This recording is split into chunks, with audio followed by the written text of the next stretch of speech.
Spider-Man Across the Spider-Verse, highly anticipated sequel to the original Spider-Man Into the Spider-Verse. First time we see Miles Morales up in the big screen. That one came out, 2018? Yeah, so it's been quite a while since that first one a couple of years. And after seeing that first one, I personally was super excited just based on the way it was edited, the frame rates, comic book feel, colors, just the entire environment itself. What did you think of the first one before we get into this? Dude, I loved it. It was just like the style itself, as far as animation, what it did for animation. I felt like it kind of broke ground as far as like pushing other studios to like make something to that caliber as far as the animation goes. And the story alone was like really cool too. It's different. It's a new Spider-Verse, you know, like we've seen like multiverses, but this one is like only Spider-Man. Like it's just a Spider-Verse. So it's kind of interesting to see how they can build a whole universe around one character. I didn't even think it could be like something that I would be into at all, honestly, but it's really caught like my attention. It's like I love it so much. 100%. And in that first film, just the way how it felt that it brought a comic book to the big screen and they animated a comic book feel, that's what it felt like. That was my favorite part of the whole 100%. And they did it to a T, bro. Like, oh my gosh, I don't think there will ever maybe be a movie that captures a comic book feel to this caliber and like to this level, dude. It's insane. Absolutely. So now getting into the sequel, highly anticipated, like I said, commercially successful already, and it's only been out for not even that long. This movie in itself has a lot of stuff packed into it. Some people even say maybe too much, but I don't think it takes away from the film itself. I mean, let's get into the actual plot. Okay. I mean, how does it start? It starts off with Gwen Stacy. And so she's kind of dealing with her own struggles of hiding her identity, right? We find out in this film that she's the one who killed Peter Parker after turning into the Lizard, which wasn't the case. That's just her dad thinks, and you know, chief of police, kind of the captain. So she has her own reasonings for why she has to hide her identity, why she doesn't want to kind of reveal herself to her dad, because that would be a whole mess. But going into this film, did you think that's how it was going to start off in her perspective? No, I didn't, but I was really glad it did, because I felt like I don't think I really got to know her character as much as I wanted to in the first one. And like literally the opening scene of the movie like gave me so many details and so much like perspective and backstory to her that I was like, okay, I feel like I know her as much as I want to already in this movie, which was like perfect to me. And I thought it was so cool with the music too. Absolutely. And the way her universe, we'll get more into like how the different universes are animated, but her universe itself is so colorful and vibrant and very poppy, pastel-esque painted. Vibrant, dude. It popped. Dude. The whole movie popped. But definitely to start off the movie like that, it was definitely like, all right, we're getting into another Spider-Verse movie, you know, let's do it. So it was a great start to the movie for sure. So moving on to Miles Morales, right?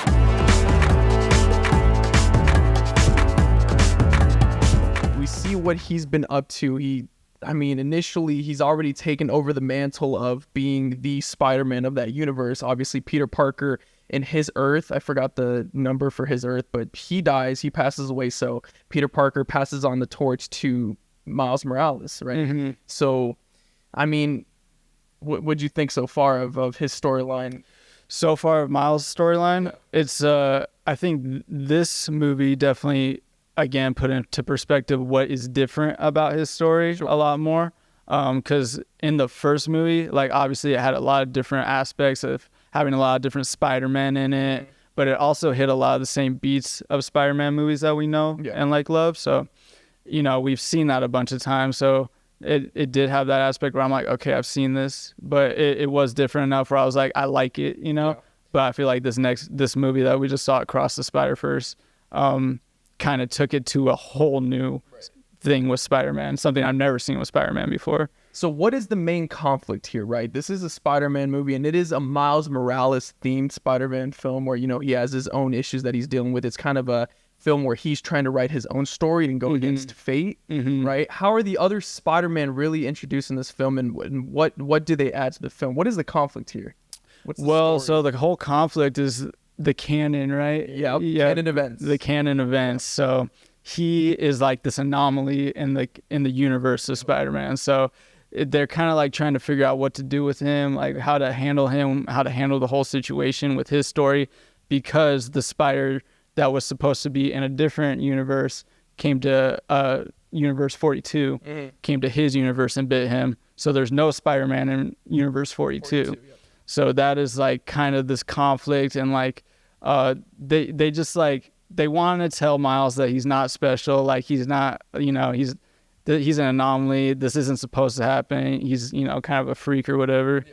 And I love his story of like, he wants to go against that. Like, who cares if this is how the story is supposed to be written? Like, he's going to do his own thing. I liked one of his lines, like in the movie. I think one of the characters said, "You can't have your cake and eat it too." And he's like, "Well, that's only if I don't make 2 cakes." Which you saw throughout the film. There's that one sequence where he buys 2 birthday cakes, and you see him trying to get to his dad's celebration party. Right. He can't swing around. He has to take the bus. At the same time, he has to kind of fight crime while putting down these cakes. Right. Ultimately, he gets to his dad's party, and it says, "I am not proud." That was jokes. Dude, yeah, dude. What do you think of the comedy in the movie? Dude, just to touch on it. I mean, we knew going into it being a Spider-Man film, it was going to be super witty. Everyone kind of has their own little jokes, one-liners, they quip, as they call it. And so I think this one was just perfect. I don't think they overdid it, but I feel like every Spider-Man had their own kind of comedy to them. Yeah. And it definitely felt like it was their own personified version of their own comedy. 100%. So I love the wit. I love the sarcasm, and I love the comedy of it all. I think it was the beginning of the movie. Like, some of the jokes at the beginning of the movie were so funny to me, dude. Yeah. Like, where the little kid takes off the mask, and he's like,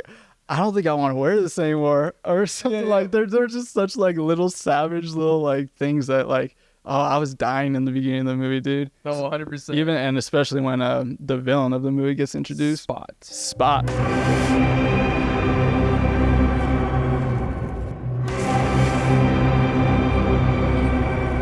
So he starts off as kind of what they refer to him as, like, the villain of the week, kind of brushing off his threat, and he's not really someone that you should worry about, someone you can take, care of easily. But we find out that that's not the case, because he ends up evolving even more and more once he finds out how to really harness his multiversal threat level power, right? Yeah. He ends up kicking himself into his own spots, which, his spots initially were to like teleport his like hands into other directions, and it would just allow him kind of to like freely move throughout the space, right? Is what it looks like. Yeah, right. And then he ended up falling into his own spot, which then allowed him to look into different universes. Yeah. It was insane. Yeah. Crazy concept. Yeah. Yeah. So I wasn't expecting that to happen. I mean, I liked his design. Yeah. Like, it looked like a drawn out kind of, I don't know, body. You'd say you still see like the sketch lines. Like it's kind of like he's always like the edges of him are always kind of like frizzy and stuff. Like they're always like moving all the time.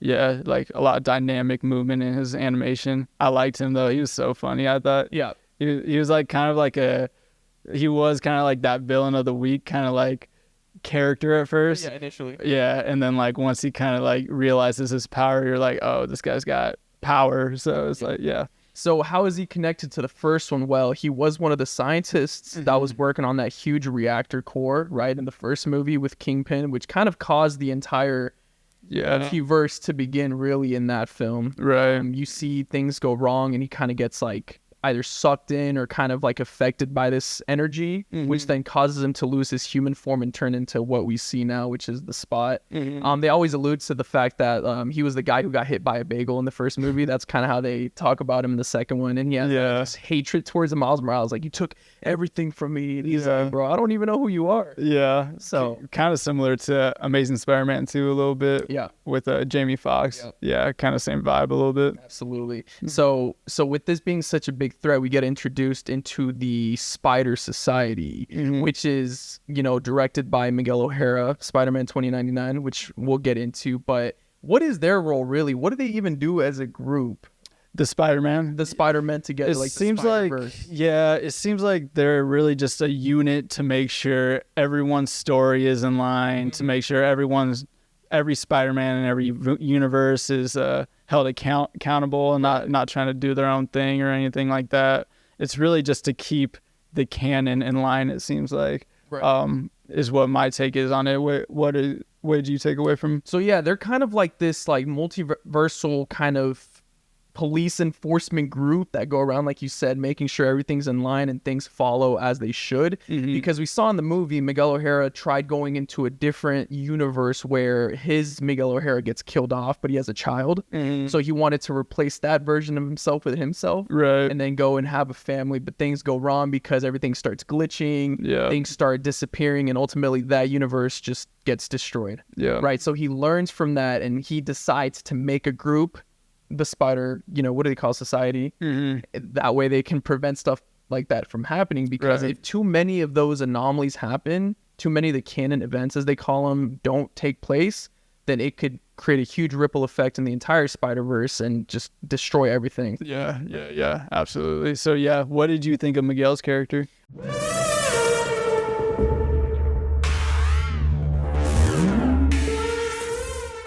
I was super excited because in the first film, kind of towards the end, I think it was one of the end credit scenes, we see him get revealed. Spider-Man 2099 in his little lab that he had. Okay, And I was like, dude, I recognize that guy from one of the video games I used to play back. I forgot which one it was, but it was one of the Spider-Man games. He had just that cool design where he has kind of like the claws, and so super cool design, futuristic, kind of cyberpunk almost. Yeah, it was interesting how he climbed. It wasn't with spider. It was it was claws, bro. So and his webs were sick. His webs kind of like the neon red, cyberpunk-esque webs. I loved his character. He's more of a serious, more logical Spider-Man who knows a lot depends on him. He's not very funny. He doesn't crack jokes. He's more of the I have to take the burden on my shoulders. And he even said himself in the movie, I don't always like what I have to do, but I have to do it. So he was definitely a really cool leader.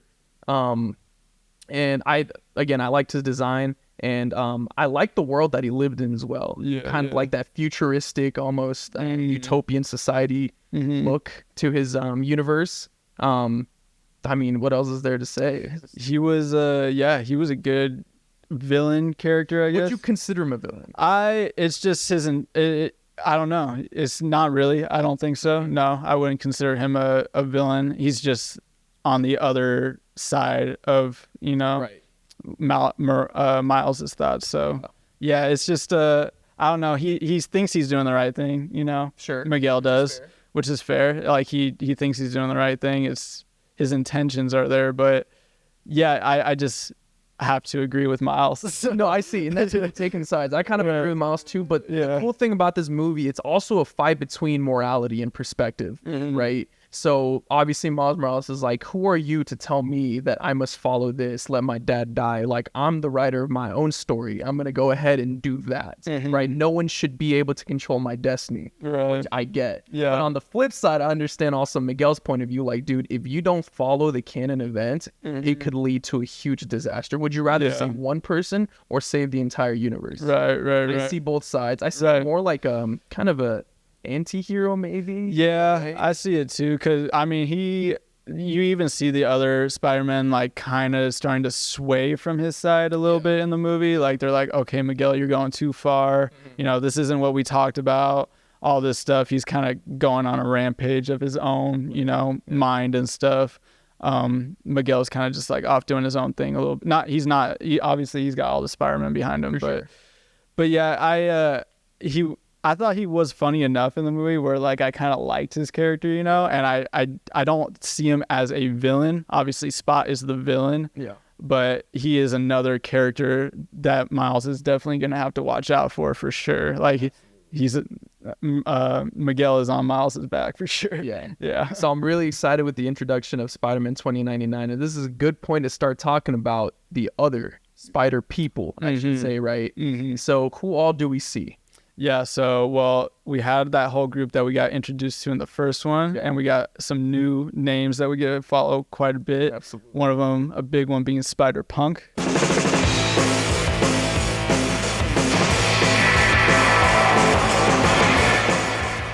That guy was dope. Yeah. So it was voiced by?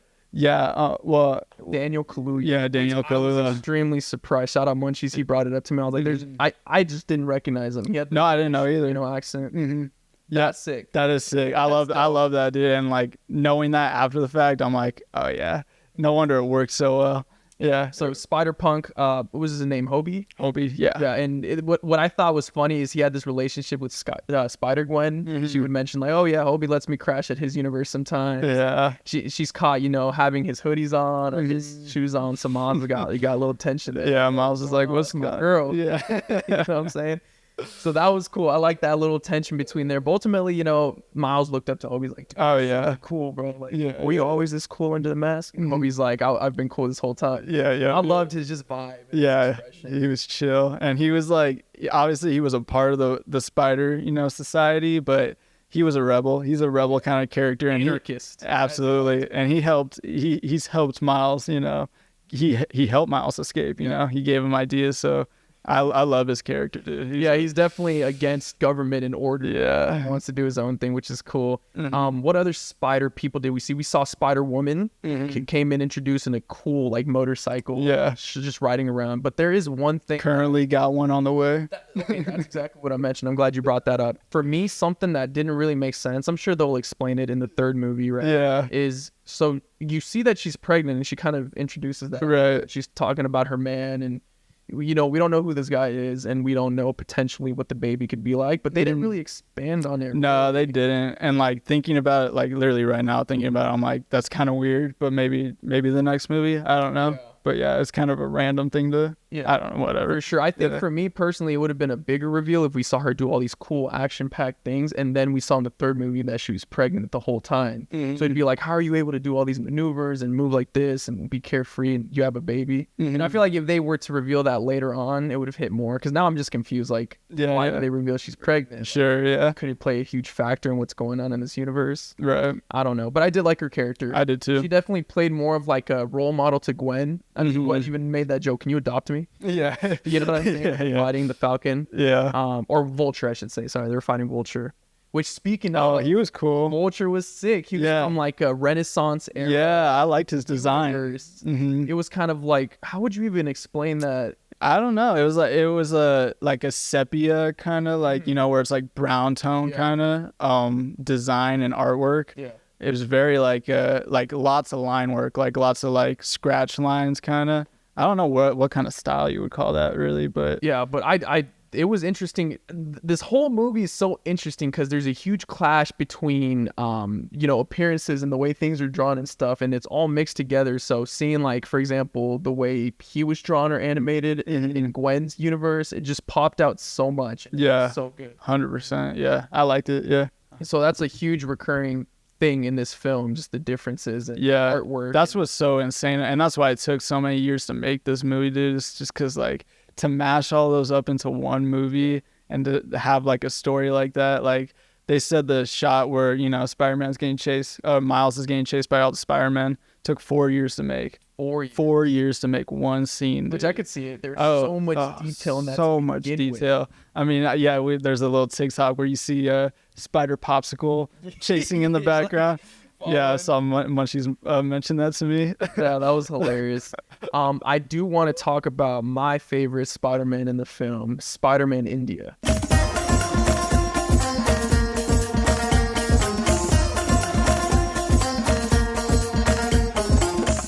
Okay, I love the design of his universe, him as a character. I like his wit. He was probably the most witty. He was. Because he looks like the most innocent kind of Spider-Man. He's like, oh, this is easy. This is fun. Super smart, though. Extremely smart. And I just liked his character and his design, his costume itself with the hair going out. They made the joke, like Miles is all, is your hair always that perfect? Do you use any product? So not really, just coconut oil. Okay. Yeah, that was sick. I loved just the way he would swing, and he had like what is like a yo-yo kind of esque swing pattern. Yeah. Use this thing as a weapon, kind of. Exactly. Yeah, dude. He was cool. He had great design. I liked his world. His world was really sick. Yeah, his Botton. Yeah. His world was sick to look at. Yeah, a lot went down in his world. Yeah, and that's where you first get introduced to the whole concept of the canon event. There was that scenario where he either saved his girlfriend, right, who was falling in the bus, or he saved his father, who was on that bridge. Yep. He couldn't do both. That's the canon event. It needed to happen. But then Miles goes over and I can save his dad, which is what created that anomaly. Yeah, Gwen tried to kind of stop him somewhat. Yeah, not really. Yeah, whatever. Yeah. But yeah, that first anomaly that we get introduced to, that's where it happened. And you see like this, like, what did it look like? Like this huge void starting to like eat up the universe, it looks like. Yeah. Spider-Man come from this huge helicopter, drop down and try to stop it. Yeah, it was like once that happened, like all hell broke loose, and like it was like it kind of reminded me like Monsters Inc. Yeah. We got 2719 and all the Spider-Man coming in there and like dealing with it. Yeah, that's a good point. Yeah, that's exactly what it looks like. I wish they were to have kind of focused on that scene a little bit more. I wanted to see what the process is of trying to stop that anomaly. Yeah. What were they doing? It and, right. You know what I'm saying? Yeah. Did it just eat the entire universe? Yeah. Yeah, I wonder too. Yeah, I was kind of wondering that too, because I didn't actually know what they were doing when they first showed up, but then once they explained it, but yeah, I wonder what the process is like in saving a canon event or whatever.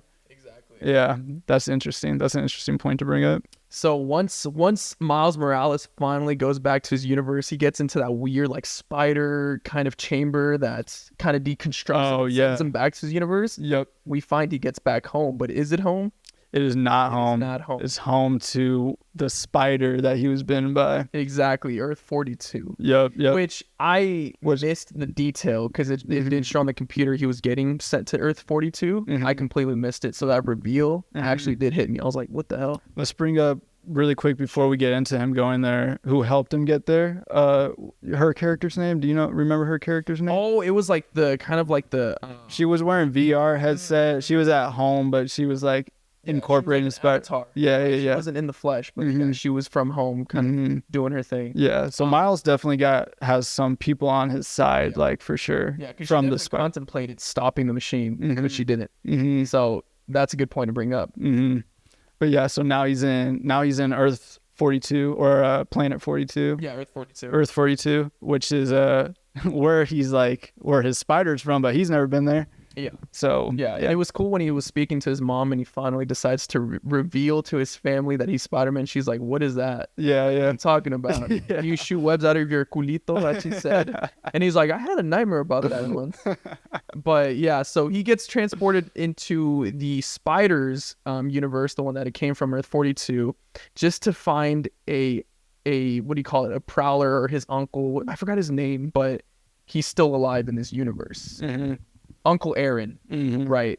And so he sees his uncle and he's like, "Dude, I've missed you so much." And he's looking at him like, "You took out your braids," not knowing that this Miles Morales isn't the one from that universe. But we get to see a really insane reveal towards the end when he gets captured and he's tied up to that punching bag, comes out as the Prowler, and who is it? Oh, it's himself, dude. Looking himself dead in the eye. Yeah, which to me was like, I know, I did not see that coming. That was crazy. And so yeah, Miles Morales comes out because the spider that was originally supposed to bite him is no longer there. So he kind of took over some bad, roles and kind of, followed down his uncle's path. So now he becomes the Prowler. Yeah. And he's not Spider-Man as he should have been. No Spider-Man in that universe. At all. Right. Which is something we were talking about, like, was there originally a Spider-Man in that universe and it died, or was he supposed to be the original Spider-Man? Was in that universe Spider-Man? I think it could have been anyone. I think it's just the fact that the spider never was there. That they never had a spider that had those kinds of powers to give to anyone. Yeah, and it's crazy because I was looking back at the first film, some clips. That spider, that 42 one, that went to the Miles we know now, was actually glitching as it was like walking around, which is something you didn't kind of realize at first. I saw that. I don't know if I saw this. I don't know if it's true, but I saw 42 as a nod to Jackie Robinson. Yeah, that's cool. Yeah, that is a good point. So going into it, that's how the film ends. We left on this cliffhanger where Miles is now confronting Miles, and he tells him about his dad, right? He tells him about how, hey, like, we got to save my dad, or our dad. The Prowler Miles says, "Your dad." Yep. Yeah. That one hit because we see the mural of the Officer Morales, rest in power. Yeah. So we saw what transpired there, and it's something that could transpire in Spider-Man Miles Morales' universe as well. As we know from the canon event, he's supposed to die. Yeah. It's really crazy how that movie ended. Because like it really had set up this whole movie to jump into this third act. but now they're in like a whole new situation that like now, I mean, he's not even in that world. It's like a whole new situation now that they have a whole movie to kind of like, Absolutely. go through and figure it out. So yeah. So it's a good thing you bring up too, because one of the biggest things that people have a kind of an issue with is the to be continued. Now, were you upset about that? 'Cause personally, I didn't mind. I didn't mind either. A lot of people were upset about it, but to me, after the movie ended, I didn't expect it to be a to be continued. I was like, is the movie over? Yeah. But like, I remember when the credits started rolling, I was like, dang, I feel like I just watched like an almost perfect movie just now, even though it ended that way. Yeah. Like, even though it ended that way, I was like, that movie was so good. And like, I feel like it left me wanting more. Exactly. That's the way I felt. But yeah, the people online are just furious. They're saying it would have been a 10 out of 10 had it been its own contained film. But there's no way they could have fit this third act. No. Because what it had probably been, I mean, how long was this last movie? Shoot, over 2 hours. Yeah. So it took that long to build up to this third act. And they're now where they're at now, if they wanted to go through that whole situation, if they would have wrapped it up in like 20-30 minutes at the end of the movie, I probably would have been like disappointed. It would have felt phoned in, like this whole thing, him being at Earth 42 and everything. So I'm glad we have a whole movie to like kind of just like flesh that out, Yeah. And something we were talking about is like, is this it's supposed to be the last movie. So it's supposed to be a trilogy. It's called Beyond the Spider-Verse. Okay. Is this third movie all just going to be one final act? And if I wouldn't mind, like, how action packed is it going to be? Yeah. Like, it's yeah. I don't want it to. I mean, it'd be crazy. It'd be super cool to see a bunch of action scenes, obviously, but there's so much like substance to this story that I hope it's not just a bunch of, I hope the substance stays there. And I think it will. They know what they're doing. Like, they know what they're doing. Yeah. But it's crazy to me because the release date, as of right now, nothing's been pushed back or anything. It's March 29th, 2024 for Beyond the Spider-Verse. So it's less than a year away. If it took them this long to animate the second film, you know what I'm saying? Like, yeah. This next one I know, so they must have been working on it at the same time, but it is insane to think about that. I mean, to have you say that it took 4 years to make this one scene from a movie and then you got another movie coming out the next year is kind of insane to think about. But yeah, I guess they pulled it off. Yeah, and I mean, I guess we can't say anything yet because it isn't released, so I guess they could push it back. Sure, 100%. But with it being wrapped up in 3 films, a perfect trilogy, I think that would just make it a perfect story. I agree. I 100% agree. Yeah, dude. What did you think about his mom in this movie? His mom in this movie, like because they have kind of set up, like I felt like they kind of set up a canon for Miles in the beginning of the movie when he was having this discussion with his mom.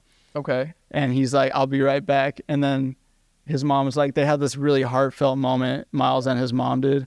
And then he's like, she's like, you just got to come back. She's like, she ungrounds him and lets him go. He's like, you just got to come back. And he doesn't come back. And like, I don't know. Is his mom gonna die? I hope not, dude. Is it his mom? That's just a feeling I was getting, but it was like making me like teary-eyed watching that scene, bro. Because I was like, oh, is his mom gonna die, dude? She better not. I'd be so upset. Yeah, because I wonder what direction they're gonna take. Prowler Miles Morales lost his dad. Right now there's this conflict of, is he going to travel back with Spider-Man to like try to kill his dad in revenge? Like, if I can't have my dad, you can't either. Or will there be a soft spot where Prowler tries to, save his dad? But will the interference of that canon event then lead his mother to be caught up in the mix and she passes away? I don't know, dude. There's so many ways they can go with it. Cause Mackenzie was bringing up an idea that like Gwen could be the one to save his mom because she also said I'd be right back. Like there's all these different situations and like how do you think the relationship between the 2 Miles are gonna go? Like, well, yeah, that's a good question because again, one of them. Well, to begin with, since now they're face to face, at first I thought that was going to be more weird than it was. Like, how are you here? How's this possible? Because the Prowler Spider-Man, like, do they even know about the Spider-Verse? Right. I don't think they do. I don't think they would. So the fact that Prowler Miles Morales saw his other self, like, I thought there would have been more of a questioning kind of dialogue between that. But there wasn't. He was more so like, oh, no, that's your dad, man. Like, I got nothing to do with that. So, but anyways, the actual dynamic between both of them, I think they're gonna fight for sure. You think they're gonna fight each other? Yeah, absolutely. But I feel like the Prowler Miles Morales is gonna somehow be able to go into Spider-Man Miles Morales' universe, and either, like I said, he goes out and tries to kill his dad, or he does kind of that heel flip villain to To friend. exactly kind of aspect, and either tries to help him. I don't know what that relationship can be like. Yeah, I wonder too, because they've really set up a whole. It really left it on a good cliffhanger to me, because I'm like, okay, where's it going from here? Like, I thought I knew how it was kind of gonna play out, and now I'm like, oh shoot, I didn't see that one coming. So yeah, and then towards the end of the film, Gwen tries to go and form her own literal Spider-Man supergroup, which consists of the original Spider-Man from the first film, and then some new additions from the second one. Like, they added Spider-Punk and Spider-Man India. Yep. So now you got like Spider-Man Noir, Spider-Pig, the anime version of Spider-Man, and then this whole group that's gonna try and save him. But at the same time, you also now have Miguel O'Hara, Spider-Man 2099, on the hunt for Miles Morales. So now you have all these different factors that play into like just conflict. There's so many different Spider-Verses and like different intertwining things, because like this is just such a random tidbit from the movie, but the cameo of Childish Gambino, That was Donald Glover in the movie, but he's the Prowler. Yeah. So like, where is he from? Because Donald Glover was in, obviously, He was in Homecoming, right? But people already theorized that he was Miles Morales' uncle. Okay. Because he mentions in that film, I have a nephew in this city, Okay. So are they confirming that, basically? That's what people are thinking. Yeah. That right there in itself, this cameo confirms that Donald Glover that was captured is the Prowler. Is Prowler from Homecoming. That's sick. Tom From Holland's universe. That's how it connects the two. That's sick. So that means that there's a Miles Morales in the MCU, the live action version. Right. Tom Holland's universe. Right. Saying that, so that could set up in the future for MCU a Miles Morales live action. Dude, yeah, that'd be awesome. I'd love to see that. That would be sick. Yeah. Because I like his character. I mean, obviously it's Spider-Man, and like we kind of get the idea of who Spider-Man is, but Miles has got like, each one of them have their own like characteristics and uniqueness to them, and Miles has got like, he's got a lot of charisma, and like he's a good character. I like him a lot. I love following him. Absolutely. Real quick, since the film is so like beautiful and painted, and the cinematography was crazy, what was your favorite shot in that film? Oh yeah, I would say the shot that I was like kind of like whoa at was when Miles's Uncle Aaron in the 42 verse punches the punching bag, and the punching bag just like explodes. Yeah, right. I was like, for a second I thought he killed him. Yeah, Loki, it looked like that. It looked like his head just splattered. I literally thought he killed him, but I was like, that one impact. Like, I remember feeling that one when that shot hit. But dude, it's hard to pick. There's so many. There's so many. What about you? My favorite's definitely when Spider-Gwen and Miles Morales are hanging out again, and then they do that thing where they walk upside down, so now the skyline turns over. Yes, dude. Oh, that is a upside down. Beautiful shot. Reverse. Yeah. It's so simple, but that is a beautiful shot, dude. Yeah. That would have to be my favorite in the That's a good one. That's a good one. That's a really good one. Yeah. So overall, what would you rate this movie? Let's say knowing that it's going to be continued. I would say I was like excited to go see it. I wouldn't say I was like, oh my gosh, like I was excited to go see it. I'm like, oh cool, we get another Spider-Man movie. But now I'm like, this one really got me hyped for this whole universe, honestly. Yeah. So I'd say ranking it as far as the first two, I'd say is my favorite out of the two that are out right now, out of Into the Spider-Verse and Across the Spider-Verse. I liked Across the Spider-Verse a little bit more maybe. And yeah, I loved it. What do you think? Yeah, I would definitely pick this one over the first one. I feel like I do got to go back and rewatch the first one. Yeah. That one was so good. But I would definitely prefer this one. Honestly, probably give it like a 9 out of 10. Oh, yeah. 9.5, something like that. I'd put it up there. Yeah. It's almost insane to think that this is even a movie that got made or was able to be made or exists in general, honestly. It's pretty special. It's a special movie. Absolutely. So I'm glad that the final part to the trilogy will, come out in a couple months. I'm glad it's not like 2 years away. Yeah. I think it might be pushed back. personally, but even then, be surprised, I don't mind waiting. Like you said, the anticipation is what makes me more excited. So I'm excited to see how they're going to end it. And they said that this is going to be the last one. Yeah. So it's going to wrap up the trilogy, and that's how I like it. A solid trilogy. You give me a solid trilogy, that's perfect. That's good. this is going to be a must-buy on Blu-ray. Yeah. I'm saying 100%. have a collection of it. That'd be sick. Yeah, definitely. 100%. So yeah. Overall, excited for it. Yes, sir. Excited for it, seeing how it ends, and maybe might it be the best Spider-Man movie ever? Even considering Tobey Maguire, Andrew Garfield, Tom Holland. Could it be? So far, I think I'm liking it a lot. Yeah. So, yeah. Okay, it's hard to say It's hard to say right now. Okay, fair. We'll see how they finish it, but it's on track to be something like that. Yeah. Yeah. Mm-hmm. So we're excited.